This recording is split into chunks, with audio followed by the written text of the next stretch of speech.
Bon, alors je m'appelle Paul Mallet, j'ai habité Paris pendant l'occupation, j'habitais avenue Mozart, j'ai été en classe à l'Institut Lamartine en face de Janson où on avait des cours de secourisme à peu près 2 ans avant la Libération. J'ai eu mon diplôme qui m'a permis d'entrer au poste de secours de la rue Kepler. Il y avait une infirmière en chef, il y avait certainement 2 ou 3, enfin des personnes beaucoup plus âgées que moi, parce que moi j'avais que 17 ans et il y avait 4 ou 5 secouristes, donc j'étais vraiment dans les plus jeunes, et il y avait un médecin ou 2, je ne me souviens plus. Je n'ai pas constaté qu'il y ait beaucoup de matériel, je pense que le médecin qui venait avec sa trousse de médecin et qui faisait ce qu'il pouvait avec les moyens du bord. Comme ils se tiraient dessus tous, on ramassait aussi bien des Français que des Allemands et on soignait tout le monde. On ne faisait pas le tri. Alors c'était les garçons qui brancardaient et nous les filles, on s'occupait des blessés. Et quelquefois des fins de vie. Je peux vous dire que de toute façon, il y a des choses qu'on se souvient d'avoir fait dans des conditions comme ça et qu'on ne ferait plus à froid.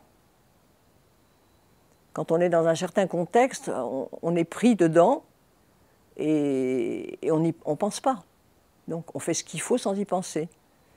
Mais vous rencontriez dans la rue quelqu'un d'écrasé en train de mourir, peut-être que vous auriez envie de tourner le dos. C'est pas du tout pareil. Et puis avec les bombardements, les canardements, les gens qui tiraient sur les toits et tout, on était dans un contexte très spécial. Donc tout nous paraissait pas normal, mais évident. L'équipe de Croix-Rouge a été envoyée au Majestic, à la reddition du Majestic. Je ne sais pas si c'était le plus grand, mais c'était un grand état-major de Paris. Bon, il y avait des officiers supérieurs et une armée de soldats, je ne les ai jamais comptés, mais assez importante. On est rentré par les sous-sols. Bon, on s'est retrouvé dans une cuisine énorme avec une table énorme. Il y avait des légumes en train d'être épluchés et plus personne. Bon, donc on est monté au rez-de-chaussée et là, il y avait forcément des soldats. Ce n'est pas la Croix-Rouge qui a fait prisonnier tous les soldats du Majestic. Donc ils étaient tous assis par terre, en tailleur, à attendre ce qu'on allait faire d'eux. Après la libération de Paris, il a fallu s'occuper des prisonniers qui avaient été libérés par les Alliés. Donc on les a tous, enfin aux 3/4 rapatriés sur Paris, parce que les trains arrivaient à Paris. Donc on a mis des équipes dans les 4 grosses gares de Paris qui se relayaient toutes les 8 heures ou quelque chose comme ça pour les accueillir parce que les 3/4 des prisonniers n'habitaient pas Paris, il fallait bien faire quelque chose pour eux.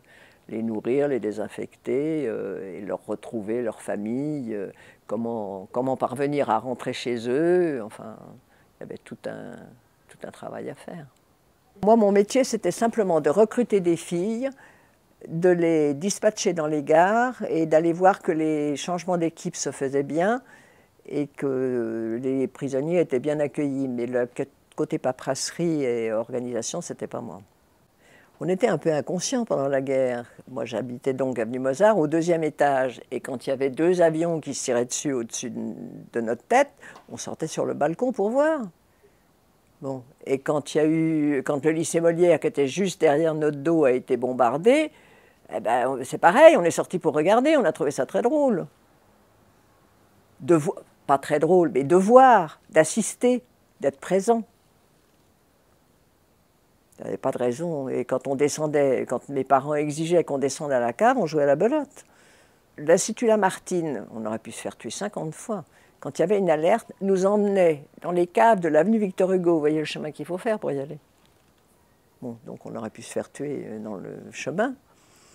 Et une fois qu'on était dans la cave qui nous était allouée, on faisait tout le quartier par les sous-sols. D'une cave à l'autre, je ne sais pas pourquoi c'est un gruyère pareil. Dans le 16e, il y avait beaucoup de personnes et d'enfants jeunes qui portaient l'étoile juive.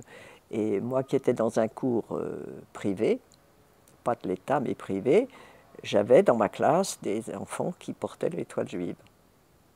Mais c'est vrai que ça m'a perturbée. Parce qu'un beau jour, on les a vus disparaître, puis on ne les a jamais vus revenir.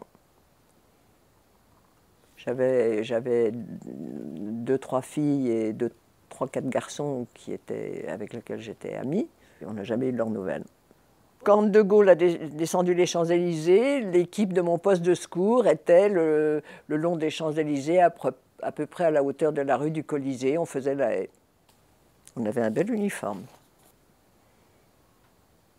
Je me souvenais même pas qu'on nous avait pris en photo. C'est bien parce que j'ai gardé le journal. Je ne sais même plus comment elle s'appelait, cette dame. Enfin, c'était gentil d'avoir fait un article sur nous. Ça nous a peut-être donné des inscriptions de filles dans les gares.